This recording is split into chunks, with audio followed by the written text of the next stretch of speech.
Greetings, everyone. My name is Khwezi Becker, and welcome to the 8th European Film Festival. We're doing a Q&A today for the film Charlatan with Agnieszka, Holland, the amazing director of this film.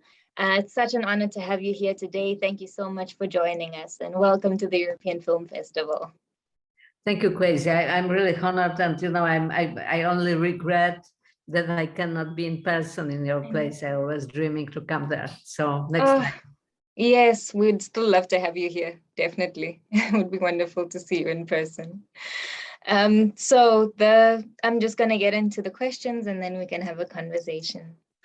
So for me, what stood out in particular was, of course, the passion of the film and how passion has so many sides. It's got this multiplicity in this film, and how the same passion in the same human being can be beautiful and have a tenderness and a softness about it and heal people and build, and then at the same time be so destructive and jarring and terrifying.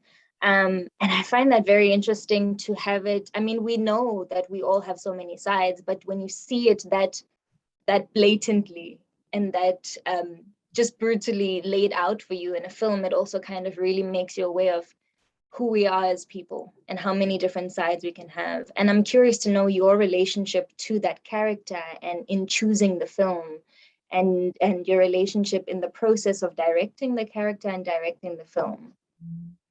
Well, you explain it so well, that I'm not sure if I can say any more wise and true words about the character. Exactly, it is very multi-layer character and multi-layer film, and somehow I wanted it to be like that, to open it up to the audience and to give the audience the opportunity to ask the questions, not to have the ready answers. Because this character is showing the best and the worst from the human being, and it can happen in the practically same time. It's still him. It's the same character who is able to do the best to the humanity, and to be exactly as you explain, violent and and dragging and lying and betraying. And being weak and narcissist and needy. So it what attracted me in the first place to the story. It is the complexity of the character and and exactly this multi faces of the passion, because the passion is something which is positive, at least is something which is which gives the meaning to the human's life. But in the same time, it can be destructive. It's like the anger or the fire. It can warm the people. It can feed the people, but it can also burn entire world. So Charlatan Mikolaszek, he's somebody who has plenty of demons, but in the same time, he has this like inspiration or expectation of good, expectation of himself as being, as being good, as being some kind of a god, giving, to others. All his life is to structure around of giving. But in the same time, if you have to ask yourself if he's giving because it fits his ego, or if it's really to do the good without interest. It's somehow my relationship to the character is very tolerant. I recognize myself inside of this character. Every time when I'm showing, complex and ambiguous people, I know that I can describe the sides of myself.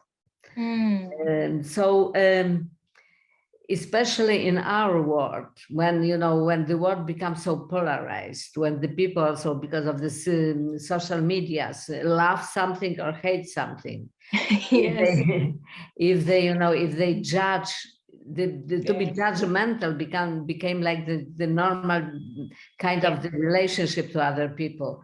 And I think it's not true. I think that it is very easy to judge somebody, but it's never honest somehow. You know, if we are simplifying the things, we are lying. Because anything and any human being and any destiny and any choice has always a lot of faces and a lot of sides. So the movie is about, you know, the particular story and particular time and particular character, but at the same time, it is about the human being altogether. Yeah, yeah. No, I agree with everything, and it's just also so beautifully told, and the style for me also lends itself really well to that, especially being told from this powerful, you said this element of ego and how we expect a powerful man to look like, or how a powerful man is expected to look like, and how a traditional sense of masculinity is meant to be, and how it often is removed from emotion and removed from passion. And so to have this stylized camera work and very cold and sterile view of everything, and then sudden interjections of passion and emotion and this and that, it's like seeing a man cry for the first time, like if you haven't seen your father cry and then all of a sudden he cries and you go, wait, what's happening? This is not meant to happen, right? Because that's how the world tells us men are not meant to cry, men are not meant to have emotion. And so the style of the film also speaks to that so strongly for me. So I'm curious about your journey with the style, and if it was a conscious choice, is that a new interpretation? Probably not, but did the story ask you to give it that style? How is that process for you?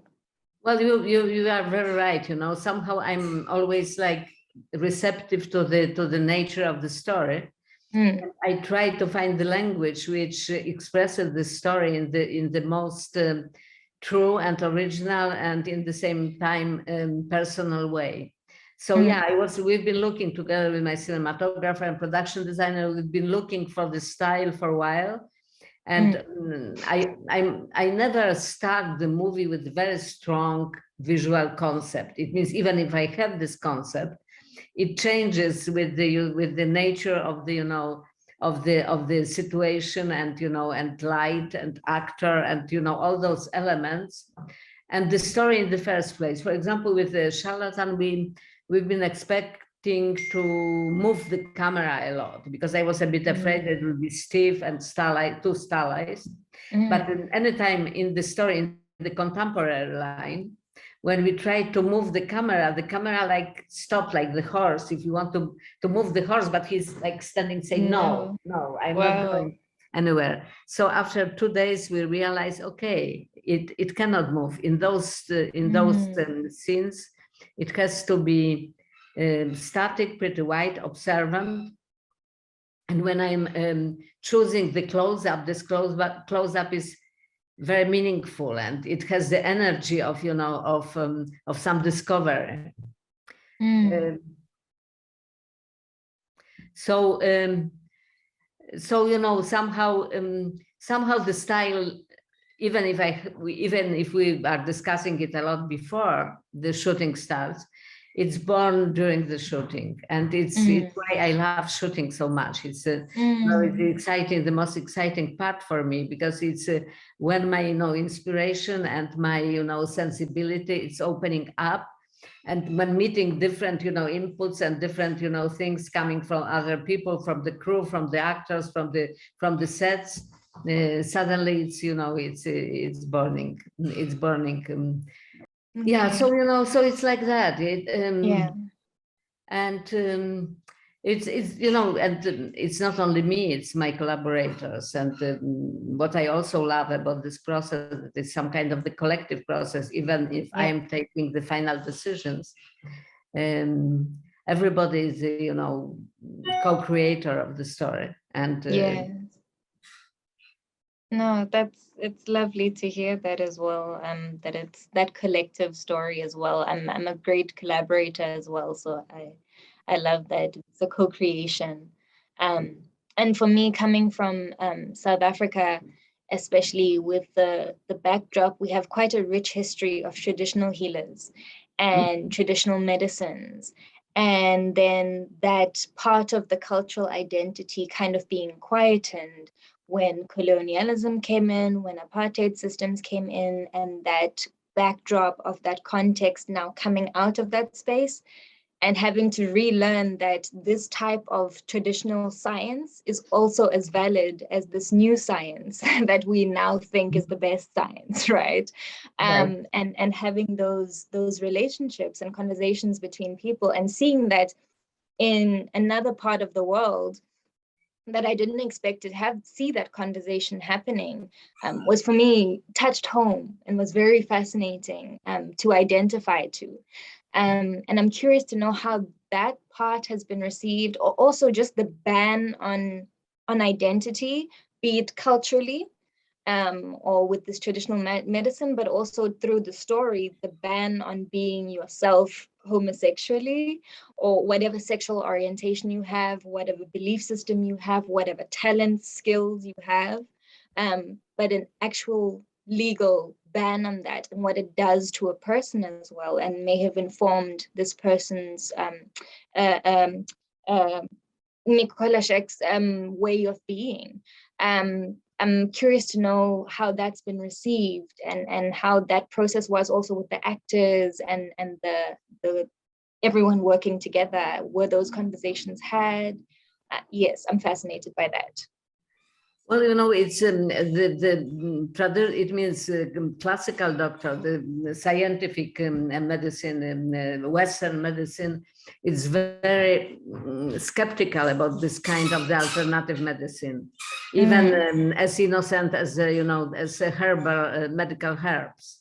But at the same time, the people need it. They need it not only because sometimes it helps when the traditional classical medicine is not helping, but also because they feel some kind of the transcendent, that they are connecting to the nature, for example, or they are connecting to some kind of the healer who has like supernatural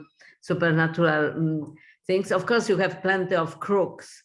You have plenty of people who pretend that they are helping and they are not. But Mikołajek was not a case like that. He really knew the herbs, was very innovative and very creative about it. And he created actually some combination of the herbs, which are used today also in the Czech Republic by even by the normal doctors. And in Czech Republic, in Czechoslovakia, also in Poland, in Russia, this kind of the medicine is quite popular. I think that because the people are a bit skeptical about traditional medicine, they feel alienated. They feel that the doctors are about the numbers and science and not about the human being, that they don't recognize their real needs. But in many countries, I was doing another film about the healer, and I was also preparing one film about Brazilian healer Arrigo, who've been very famous in the 60s. So I studied, this kind of the things in different countries, and you have the countries like exactly South Africa or South America, where you have the mix of, of voodoo and witch doctors and the things like that, but also the herbs and the mushrooms and the things like that. You have Chinese medicine, which is a huge branch of the medicine. You have Indian Ayurveda, which is also a very elaborated branch of the medicine. So if you meet really wise Western doctor, he knows that he doesn't know everything, that it's something which are which you can find in those areas. And what was for me interesting about Mikołajek is that he was really taking his strength from the nature, and he was so connected to the nature, but at the same time he was unable to accept his own nature, his own identity, for example, sexual identity. Because it didn't fit into the image of somebody powerful and superior, and so that is this this kind of the conflict, inner conflict, and the dramatic conflict, which I think makes is the emotional heart of the story. Yeah, yeah. Thank you so much for these wise words of yours. And it's been such a joy to talk to you. I wish we had more time and in person to have a lovely conversation. But I'd just like you to, whatever closing words you may have for our audience about your work or the film, please go ahead. Thank you. I really hope to meet you in person and hug. I know, me too. Me too. Thank you for your work. Well, You all the too. best. Take care. Bye-bye.